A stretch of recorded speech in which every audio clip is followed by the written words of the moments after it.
Evening from New York, I'm Chris Hayes. Two American cities are reeling in the aftermath of two horrifying massacres.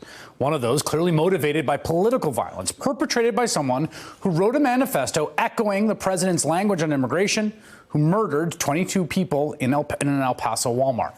The other by a shooter whose own personal politics appear to be on the left, but whose motives for the act seem utterly inexplicable as of yet, but who was able to kill 9 people in just 30 seconds outside a popular bar in Dayton, Ohio, with this uniquely American piece of civilian armament.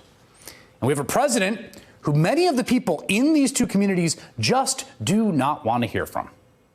And can you blame them? For some reason, Donald Trump will visit both cities tomorrow. And let's remember, 6 months ago, President Trump was in El Paso, one of the safest cities in the country, a city that celebrates and loves and is proud of its immigrant community, that is profoundly, to its very core, binational, where residents flow freely across the Mexican border to the sister city of Juarez. And while he was there, President Trump used the opportunity to demagogue about the border and lie about life in that city, claiming the wall was the only thing keeping the city safe, demonizing the very people who live in that binational community. He was met with protesters, and he left, having used the city as a stunty backdrop to pursue his brand of demagoguery. His campaign was supposed to pay the police and the fire department for their hard work securing the rally in that city, and instead, the president left behind a still unpaid $470,000 bill, which was increased to nearly $570,000 thanks to late fees. What possibly could this man say to the people of El Paso, to the families of the dead and the injured and the people that love them? 8 of the dead are Mexican nationals. Some of the victims are of mixed immigration status. What is he going to say to them? How do you feel about the president coming in the next few days, even in the midst of this mourning period into El Paso? Until the president takes ownership and peels that target off our back and rehumanizes communities like mine, it's not appropriate. I think we have a lot of work to do in this country, and we do need to do it together. But there needs to be ownership first of the power of words. And the most powerful words come from the most powerful man in the country.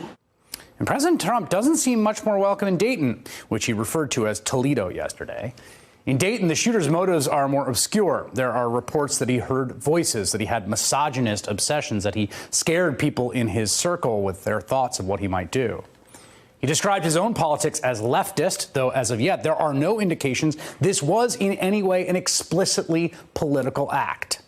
And in this case, it's not like anyone's putting the blame right at Trump's feet.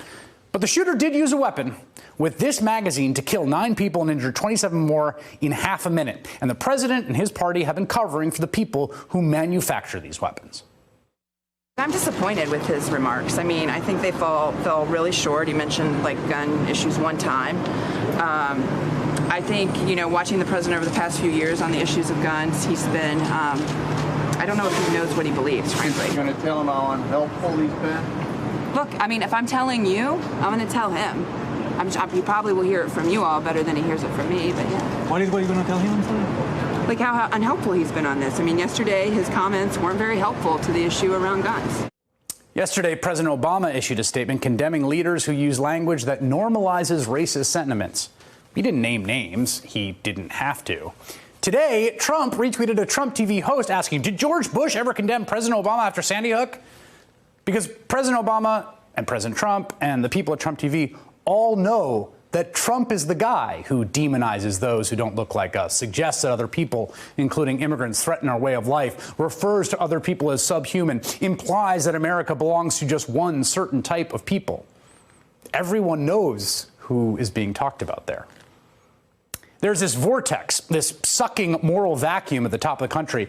There's been since the moment Donald Trump took the oath of office. It's unavoidable that all of us see that, even feel it viscerally, particularly in the wake of something like this. Hey there, I'm Chris Hayes from MSNBC. Thanks for watching MSNBC on YouTube. If you want to keep up to date with the videos we're putting out, you can click subscribe just below me or click over on this list to see lots of other great videos.